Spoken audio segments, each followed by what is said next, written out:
Hello everyone, good morning to all of you. आज हम लोग जो है अपना नेक्स्ट जो मैं आप लोगों को एनिमल किंगडम करा रही थी उसकी अगली क्लास लेकर आई हूँ। ठीक है, तो इसकी जो नेक्स्ट क्लास है उसमें हमने लास्ट क्लास में हमने क्या किया था, इसमें पॉरीफेरा और निडेरिया को कंप्लीट किया था according to our HTET TGT PGT biology के सिलेबस के अकॉर्डिंग। ठीक है, तो अब जो है हम आगे जो फाइलम है उनको कवर करने जा रहे हैं। तो जो नेक्स्ट फाइलम है हमारे पास वो है टीनोफोरा।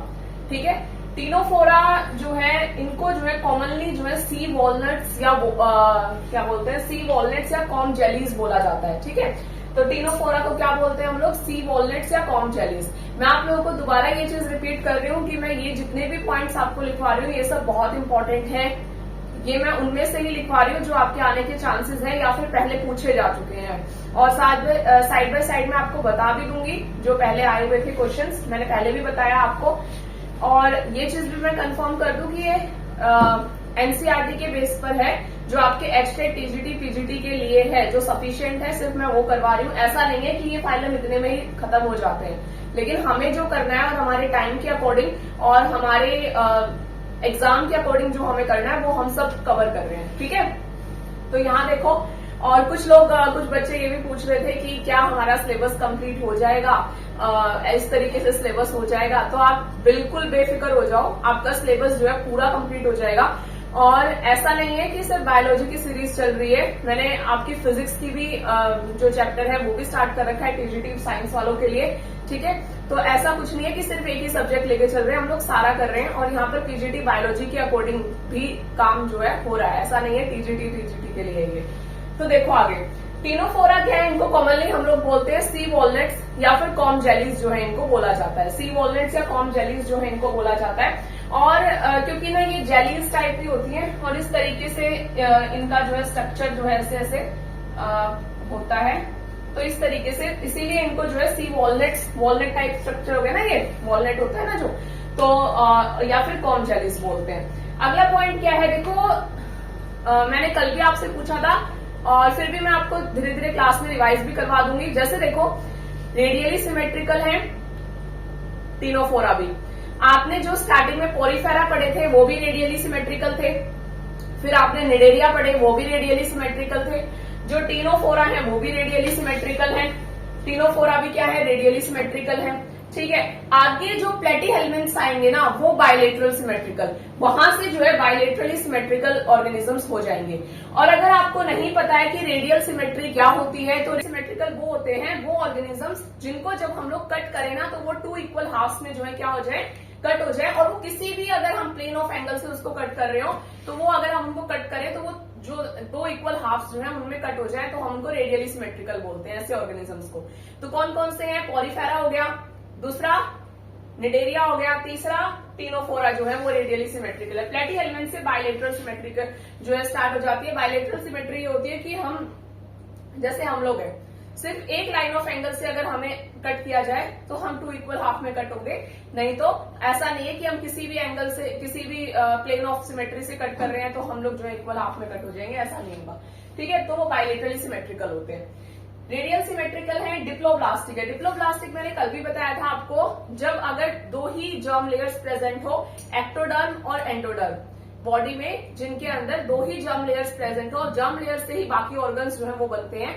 तो सिर्फ जिसमें 2 ही जर्म लेयर्स होती हैं, एक्टोडर्म और एंडोडर्म, बीच में मीजोडर्म नहीं होती, वो डिप्लोब्लास्टिक होते हैं। और जिसके अंदर मीजोडर्म भी आ जाती है वो ट्रिप्लोब्लास्टिक हो जाते हैं। ठीक है, और टिश्यू लेवल ऑर्गेनाइजेशन है, ये तो आपने देखा ही था। पॉरीफेरा में सिर्फ सेलुलर लेवल ऑर्गेनाइजेशन था, यहाँ पर भी टिश्यू लेवल ऑर्गेनाइजेशन है, आगे सारा टिश्यू लेवल ही है, सिर्फ पॉरीफेरा में था सेलुलर ग्रेड ऑफ ऑर्गेनाइजेशन। ठीक है, तो ये टिश्यू लेवल ऑफ ऑर्गेनाइजेशन यहाँ पर आ गया। कैसे आएंगे, डिप्लोब्लास्टिक है ये। तीसरी चीज इसके अंदर क्या है, रेडियली सिमेट्रिकल है ये। ठीक है, तो यहां तक कुछ पॉइंट बिल्कुल दिमाग में बिठाते चलो। अभी तक हमने क्या पढ़ा है, जितने तीनों पढ़े हैं वो रेडियली सिमेट्रिकल थे, वो तीनों जो हैं डिप्लोब्लास्टिक थे, और फर्स्ट में सेलुलर ग्रिड या टिश्यू लेवल ऑर्गेनाइजेशन था। वहां से आगे से हम लोग ट्रिप्लोब्लास्टिक और जो हमारा बायलेटरल सिमेट्री है वो शुरू हो जाएगी। फिर क्या है, इनके अंदर they have 8 external rows of comb plates which help in locomotion. Comb plates यही external rows of comb plates, इस टाइप से ये जो लाइंस दिख रही है ना आपको, दीज आर कॉम प्लेट्स। और ये किस में हेल्प करती है, ये इस तरीके से ही मूव करती है, लोकोमोशन में हेल्प करती है इनको, ये ऐसे ऐसे घूम के चलते हैं, तो यही जो है क्या करती है, इनको लोकोमोशन में हेल्प करती है। बायोल्यूमिनेसेंस इनके अंदर प्रेजेंट होता है। बायोल्यूमिनेसेंस का मतलब क्या है कि दे एमिट लाइट। आप अगर इनको देखोगे ना तो दे एमिट लाइट, तो बायोल्यूमिनेसेंस इनके अंदर, बायोल्यूमिनेसेंस का क्वेश्चन पूछा गया था, बायोल्यूमिनेसेंस कहां पर होता है, तो बायोल्यूमिनेसेंस जो है टिनोफोरा के अंदर होता है, ठीक है, वेरी इंपॉर्टेंट। फर्टिलाइजेशन इनका एक्सटर्नल होता है, ये इतना इंपॉर्टेंट नहीं है, फिर भी आप देख लो, पीजीटी वाले खासकर कई बार 4 ऑप्शन में से ऐसे दे देंगे, इनमें से कौन सा टिनोफोरा के लिए नहीं है, ठीक है। तो फर्टिलाइजेशन यहाँ पर एक्सटर्नल होता है। Sexes are not separate, not separate का मतलब ये क्या है, मेल और फीमेल अलग अलग डिस्टिंग्विश्ड नहीं है, एक ही में है, तो हर्माफ्रोडाइट्स हो गए मतलब ये। और इनडायरेक्ट डेवलपमेंट है, मतलब डेवलपमेंट किससे होता है, लार्वा के थ्रू इनका डेवलपमेंट होता है, ठीक है। उसके बाद एग्जाम्पल, ये भी बहुत इंपॉर्टेंट है, एक बार पेपर में यही पूछा था, प्लीरोब्रैंकिया और टीनोप्लाना कौन से फाइलम में आते हैं, प्लीरोब्रैंकिया या पता नहीं प्लीरोब्रैंकिया खाली पूछा था या दोनों पूछे थे, कौन से फाइलम में आते हैं, तो ये टिनोफोरा के अंदर आते हैं, प्लीरोब्रैंकिया एंड टिनोप्लाना किस में आते हैं, फाइलम टिनोफोरा में। देखो इधर भी देख लो आप, प्लूरोब्रैंकिया और टिनोप्लाना, ठीक है, ये किसमें आते हैं, फाइलम टिनोफोरा के अंदर आते हैं। तो ये सब थे फाइलम टिनोफोरा से रिलेटेड जितने भी इंपॉर्टेंट पॉइंट्स थे। आप चाहो तो इसका स्क्रीनशॉट ले लो, चाहो तो आप इसको नोट कर लो, आपकी चॉइस है। अगला आ जाओ फाइलम जो हमारा है वो है प्लेटीहेल्मिन्थ्स। प्लेटीहेल्मिन्थ्स जो फाइलम है हमारा, ये हम करेंगे, ये जनरली एंडोपैरासाइट्स होते हैं। एंडोपैरासाइट्स क्या होते हैं, जो पैरासिटिक नेचर तो है ही, बॉडी के किसी ऑर्गेनिज्म की बॉडी के अंदर पाए जाए, है ना, उनके अंदर जाकर, और होस्ट की बॉडी बोलेंगे हम लोग, उसकी होस्ट की मशीनरी को यूज करें, तो ये होते हैं प्लेटीहेल्मिन्थ्स। क्या होते हैं, दे आर एंडोपैरासाइट्स। क्या होते हैं, ये एंडोपैरासाइट्स होते हैं। बायलेटरली सिमेट्रिकल, ये मैं बता चुकी हूँ, बायलेटरली सिमेट्रिक यहां से शुरू हो जाएगी, याद रख लेना, प्लेटीहेल्मिन्थ्स से बायलेटरल सिमेट्री और ट्रिप्लोब्लास्टिक कंडीशन जो है वो शुरू हो जाती है, उसके बाद आगे सब में रहेंगी ये चीजें, बस स्टार्टिंग कहां से होती है वो याद रखना जरूरी है। बायलेटरल सिमेट्रिकल है, ये ट्रिप्लोब्लास्टिक है, 3 वॉल लेयर है, इसमें मेसोडर्म जो है प्रेजेंट होती है। एसिलोमेट एनिमल्स, एसिलोमेट एनिमल्स है अभी ये। एसिलोमेट क्या होते हैं, वो एनिमल्स जिनके अंदर सिलोम एब्सेंट होती है। सिलोम क्या होती है, बॉडी कैविटी होती है, ठीक है, तो जिनमें वो नहीं पाई जाती वो एसिलोमेट एनिमल्स होते हैं। अब क्योंकि ये पैरासिटिक नेचर है इनका, पैरासिटिक नेचर है, तो पैरासाइट क्या करते हैं, होस्ट की बॉडी से चिपकने के लिए, है ना, या फिर उनकी बॉडी से एब्जॉर्ब करने के लिए न्यूट्रिशन, इनके पास कुछ ना कुछ मैकेनिज्म तो होना चाहिए, और वो क्या मैकेनिज्म है, हुक्स एंड सक्कर्स जो है वो इनके अंदर प्रेजेंट होते हैं। हुक्स होते हैं ना, हुक होता है ना, टांगने की काम आता है, ऐसे ही ये लटक जाते हैं होस्ट की बॉडी से, और सक्कर्स के थ्रू ये जो है होस्ट की बॉडी से न्यूट्रिशन, वाटर, मिनरल्स वगैरह जो है लेते हैं। तो hooks and circles are present, जहां पर भी पैरासिटिक नेचर होगा वहां पर ये चीजें तो प्रेजेंट होंगी ही, ठीक है। फिर है एक्सक्रीशन, एक्सक्रीशन भी पूछा गया था, हुक्स एंड सर्कल्स वाला भी पूछा गया था, और एक्सक्रीशन भी। एक्सक्रीशन किससे होता है, इनका फ्लेम सेल से होता है। एक्सक्रीशन किससे होता है, फ्लेम सेल से होता है। डेवलपमेंट कैसा है इनका, इनडायरेक्ट डेवलपमेंट है, मतलब वही उसी की तरह इनडायरेक्ट है। फर्टिलाइजेशन इंटरनल है। एग्जाम्पल देख लो इसके, टेनिया एंड फेस्यूला, इनके कॉमन नेम आपको पता होगा, टेनिया को टेपवॉर्म बोलते हैं और फेस्यूला को क्या बोलते हैं, लीवर फ्लूक बोलते हैं, ठीक है। तो ये दोनों क्या है, एंडोपैरासिटिक इन नेचर है। ऐसा भी पूछा जा सकता है कि टेनिया कौन से फाइलम से बिलोंग करता है, प्लेटीहेल्मिन्थ्स से। कैसा है, अब प्लेटीहेल्मिन्थ्स में हमको पता होना चाहिए सब एंडोपैरासिटिक है, तो ये कैसा है, इसका नेचर भी क्या है, पैरासिटिक नेचर है और एंडोपैरासाइट है। वैसे आपको पता भी होगा टेनिया, ठीक है, और फेस्यूला भी, ठीक है। तो ये हमारा टिनोफोरा और प्लेटीहेल्मिन्थ्स जो है कंप्लीट होते हैं यहाँ पर। अब नेक्स्ट फाइलम जो है हम लोग करते हैं। चलो, हमारे जो नेक्स्ट फाइलम्स हैं वो हैं एस्केलमेंट्स। एस्केलमेंट्स में देखो, पहली बात दोबारा रिवाइज कर लो एक बार। स्टार्टिंग में पोरीफेरा था, सेलुलर ग्रेड ऑर्गेनाइजेशन था, उसके अंदर रेडियल सिमेट्री थी, उसके अंदर डिप्लोब्लास्टिक ऑर्गेनिजम्स थे। फिर निडेरिया था, टिश्यू लेवल शुरू हो गया निडेरिया से, लेकिन डिप्लोब्लास्टिक थे और रेडियल सिमेट्री थी। निडेरिया के बाद टिनोफोरा आया, उसके अंदर टिश्यू लेवल ऑर्गेनाइजेशन था, उसके अंदर भी, और डिप्लोब्लास्टिक थे और रेडियल सिमेट्री थे। प्लेटीहेल्मिन्थ्स से क्या हो गया, प्लेटीहेल्मिन्थ्स से क्या हो गया, एक तो ट्रिप्लोब्लास्टिक ऑर्गेनिजम्स हो गए, दूसरा क्या होगा, बायलेटरली सिमेट्रिकल हो गए वो। अब ये आगे वही चलेंगे, बायलेटरल सिमेट्रिकल और ट्रिप्लोब्लास्टिक तो ये है, ठीक है। साथ में अब वो थे एसिलोमेट। प्लेटी एलिमेंट्स कैसे थे, एसिलोमेट थे। एसिलोमेट का क्या मतलब था, उनमें सिलोम एब्सेंट थी, बॉडी कैविटी। यहाँ पर ये सूडो सिलोमेट्स है। वैसे आपको पता भी होगा साइंस में सूडो का मतलब जो है फॉल्स होता है, इसका मतलब फॉल्स होता है सूडो का मतलब। तो सूडो सिलोम का मतलब यहाँ पर क्या है कि ऐसी सिलोम जो पूरी तरीके से सिलोम नहीं है। होता क्या है कि दो बॉडी कैविटी प्रेजेंट हमारी बॉडी कैविटी में जो वॉल लेयर्स होती हैं, एक्टोडर्म और एंडोडर्म प्रेजेंट होती है। जब मीजोडर्म प्रेजेंट हो जाए, लेकिन कंप्लीटली प्रेजेंट नहीं है मीजोडर्म, स्कैटर्ड पाउचेस की फॉर्म में प्रेजेंट हो जाए, मतलब कि ये हमारी एक्टोडर्म हो गई, ये हमारी एंडोडर्म हो गई, और मीजोडर्म इसके अंदर प्रेजेंट तो है बीच में, लेकिन ये जो है कंप्लीट फॉर्म नहीं है, स्कैटर्ड पाउचेस की फॉर्म में प्रेजेंट है। तो इनको बोलते हैं सूडोसिलोम। ठीक है, इसको क्या बोलेंगे, सूडोसिलोम। और ऐसे ऑर्गेनिज्म जो सूडोसिलोम जिनके अंदर पाई जाती है उनको बोलते हैं सूडोसिलोमेट एनिमल्स। और वो सूडोसिलोमेट कौन है, एस्केलमेंट्स। एनसीईआरटी में दिया हुआ है ये कि सूडोसिलोमेट कौन है, एस्केलमेंट्स है। और ये जो है आप लोग याद रख लेना इस चीज को, सूडोसिलोमेट कौन है, एस्केलमेंट्स है, इंपॉर्टेंट है ये। ठीक है, alimentary canal is complete with well developed muscular pharynx. इनका एलिमेंट्री कैनाल कंप्लीट होता है, मस्कुलर फेरेंक्स प्रेजेंट। इससे पहले एलिमेंट्री कैनाल इतना इनकम्प्लीट एलिमेंट्री कैनाल जो था वो था। अब यहाँ पर जो है कंप्लीट बॉडी जो आपका एलिमेंट्री कैनाल है वो प्रेजेंट है, जिसको tube with in tube body plan बोलते हैं। खैर वो जरूरी नहीं है, लेकिन इसका पता होना चाहिए। उससे पहले ब्लाइंड सेक बॉडी प्लान था। Sexes are separate dioecious.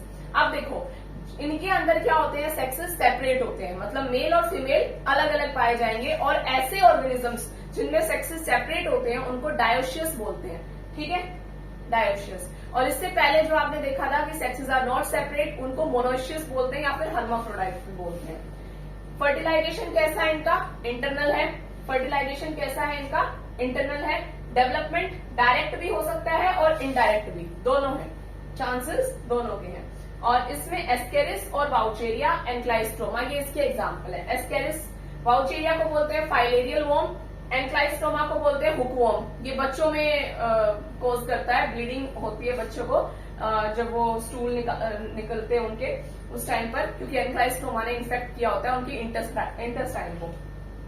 ठीक है, तो एस्केरिस हो गया, वाउचेरिया हो गया, एनक्लाइस्ट्रोमा हो गया, ये सब है। यहां तक हो गया क्लियर। अब ये जो थे आपके हो गए एस्केलमेंट्स। इसमें जो जो मेन पॉइंट है वो आप यहाँ पर देख लो, इसका स्क्रीनशॉट ले लो चाहे नोट कर लो। इसके बाद हम लोग जो नेक्स्ट फाइलम करेंगे वो करेंगे एनालिडा को। अब एनालिडा में देखो, the body is marked into segments and metameres. इस बात का ध्यान रखना, जहां पर मेटामियर्स आ जाए, जहां पर सेगमेंटेड बॉडी आ जाए। सेगमेंटेड बॉडी का मतलब क्या है, इनकी बॉडी में सेगमेंट्स होते हैं, इस तरीके से ना सेगमेंट्स बने होते हैं। जैसा आपने देखा होगा अर्थवॉर्म की बॉडी पर, अर्थवॉर्म आपने लैब वगैरह में देखा हो तो आपने देखा होगा उसकी बॉडी पर ऐसे ऐसे सेगमेंट प्रेजेंट होते हैं। तो एनालिडा में जो ऑर्गेनिजम्स हैं उनके अंदर सेगमेंटेड बॉडी होती है और इनको सेगमेंट्स को मेटामियर्स भी बोलते हैं। ठीक है, अब कुछ एक्वेटिक एनिमल्स जो कि एनालिडा में पाए जाते हैं, जैसे निरिस है, वो कैसे होते हैं, उनके अंदर पैरापोडिया प्रेजेंट होता है, लेटरल एपेंडेजेस। पैरापोडिया डायरेक्ट पूछा हुआ था कि पैरापोडिया कहाँ प्रेजेंट होता है, पैरापोडिया किसकी कैरेक्टरिस्टिक फीचर है, एनालिडा की कैरेक्टरिस्टिक फीचर है ये। ठीक है, लेटरल एपेंडेजेस जो है पैरापोडिया, मतलब कि ऐसे नीचे ना इस तरीके से प्रेजेंट होते हैं नेरिस में, ये तो वैसे मैं बता रही हूँ। ठीक है, एक्सक्रीशन कैसा होता है, किससे होता है, नेफ्रिडिया से। इससे पहले प्लेटी हेलमेंट्स पढ़ा था, उसमें एक्सक्रीशन किससे हो रहा था, फ्लेम सेल से। ठीक है, तो यहाँ एक्सक्रीशन किससे होता है, नेफ्रिडिया से। अब यहाँ पर निरिस जो है वो डायोशियस है, मतलब इसमें सेक्सेस क्या है, सेपरेट है। और अर्थवॉर्म एंड लीचेस क्या है, मोनोशियस है, मतलब सेक्सेस आर नॉट सेपरेट। ठीक है, इसमें एस्केलमेंट्स में एक पॉइंट और देख लो, यहाँ पर फीमेल्स जो होती है वो लॉन्गर देन मेल्स होती है। फीमेल्स लंबी होंगी, मेल्स की छोटे दिखेंगे आपको। जैसे एस्केरिस में देख लो, वाउचेरिया में देख लो, इनमें ऐसा ही होता है। फीमेल्स तो लंबी होंगी, इस टाइप से इसका डायग्राम भी होता है। फीमेल्स लंबी होती है और मेल्स जो है वो छोटे होते हैं। एस्केरिस हो गया, वाउचेरिया हो गया, इनके अंदर। ठीक है, तो ये हमारे जो है दो फाइलम और कंप्लीट हो गए आपके, एस्केलमेंट्स और annelid, completely based on HTET. इसके बाद आज हम लोग आर्थ्रोपोडा और करेंगे बस। ठीक है, उसके बाद हमारा मोलस्का, इकाइनोडर्मेटा, हेमिकोर्डेटा और कॉर्डेटा, ये हमारे नेक्स्ट क्लास में मैं कंप्लीट करवा दूंगी। और फिर आपके एनिमल किंगडम जो है वो कंप्लीट हो जाएगा। फिर नेक्स्ट अगर आप लोग कोई स्पेसिफिक चाह रहे हो तो आप लोग बता देना। बाकी मैं ये सोच रही हूँ कि जिसका वेटेज ज्यादा है हम लोग पहले उनको ही करें, तो मैं इसीलिए पहले सोच रही हूँ कि एनिमल किंगडम मैंने इसीलिए सबसे पहले लिया है। इसके बाद मैं बायोलॉजिकल क्लासिफिकेशन कराऊंगी और उसके बाद प्लांट किंगडम कराऊंगी।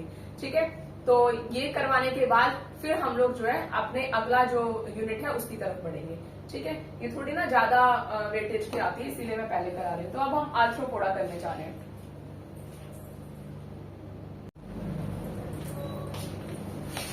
आर्थ्रोपोडा देखो, आर्थ्रोपोडा कैसे ऑर्गेनिजम्स हैं, ये इनको ज्वाइंटेड एपिडेंजेस मतलब इनके अंदर प्रेजेंट होते हैं। तो जहां ज्वाइंटेड एपिडेंजेस का नाम आ जाए ना, समझ जाना आर्थ्रोपोडा की बात हो रही है।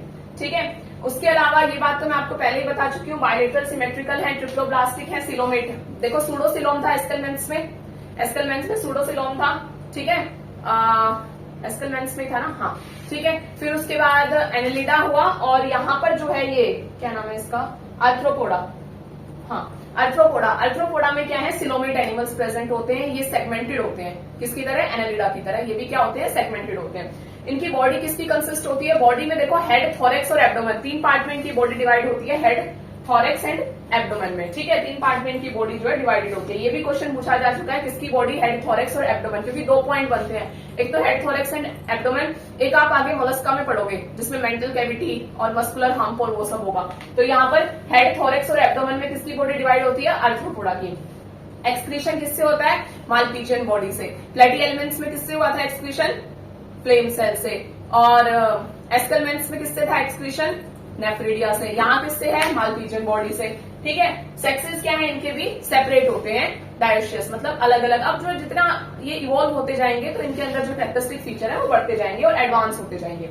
अब यहाँ पर रेस्पिरेशन देखो, बुक गिल्स या लंग्स से होता है रेस्पिरेशन। और बैलेंसिंग ऑर्गन जो है वो क्या है, स्टेटोसिस्ट। ये एक्चुअली जो है ये क्या है इनके, जैसे एंटीना है, आईज हैं, कंपाउंड आईज या स्टेटोसिस्ट है, ये सब इनके अंदर ऑर्गन पाए जाते हैं। और ये जो है इनमें से स्टेटोसिस्ट जो है बहुत कॉमन है और बहुत बार क्वेश्चन आ चुका है इसके ऊपर। और स्टेटोसिस्ट को ही बैलेंसिंग ऑर्गन भी इनके अंदर बोला जाता है। तो कई बार ऐसे पूछा गया है स्टेटोसिस्ट किसमें पाया जाता है, या फिर ये पूछा गया है कि आर्थ्रोपोडा में बैलेंसिंग ऑर्गन कौन सा है। तो 4 ऑप्शन दे देंगे, उसमें से आपको बताना पड़ेगा। मोस्टली ये ओविपेरस होते हैं। ओविपेरस का मतलब क्या है कि ये एग लेइंग होते हैं, डायरेक्टली बर्थ नहीं देते, यंग वंस को एग लेइंग होते हैं। लिविंग फॉसिल का क्वेश्चन भी आ चुका है, ल्यूमिनस होता है। वैसे तो इनके बहुत सारे एग्जांपल्स हैं, वो मैंने लिखे नहीं। ठीक है, जैसे हनी बीज हो गया, वो भी आर्थ्रोपोडा में। आपको पता होगा लार्जेस्ट फाइलम है ये एनिमल किंगडम का, तो बहुत सारे इसके अंदर आते हैं। किंग क्रैब है, ये सब है, सब इसके अंदर आता है। लेकिन जो थोड़े से इंपॉर्टेंट है, जैसे ग्रीगेरियस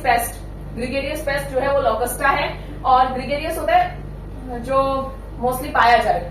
ठीक है, लिविंग फॉसिल क्या है, लिविंग फॉसिल यहाँ पर क्या है, लिमुलस है। तो लिमुलस के ऊपर भी क्वेश्चन आ चुका है। लिविंग फॉसिल जो है आर्थ्रोपोडा में क्या है, लिमुलस है, या लिमुलस जो है वो लिविंग फॉसिल है तो वो किस फाइलम में पाया जाता है, आर्थ्रोपोडा में पाया जाता है। तो इस टाइप से जो है ये आपका आर्थ्रोपोडा फाइलम जो है कंप्लीट होता है। तो आज की क्लास हम इतने ही रखेंगे। अगर आपको इस क्लास से रिगार्डिंग कोई भी डाउट है तो आप मुझे कमेंट में पूछ सकते हैं।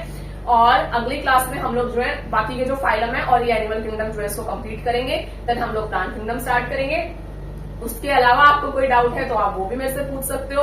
समझने में कोई दिक्कत आ रही है या फिर जो भी मतलब प्रॉब्लम है आप मेरे से क्लैरिफाई कर सकते हो कमेंट्स में।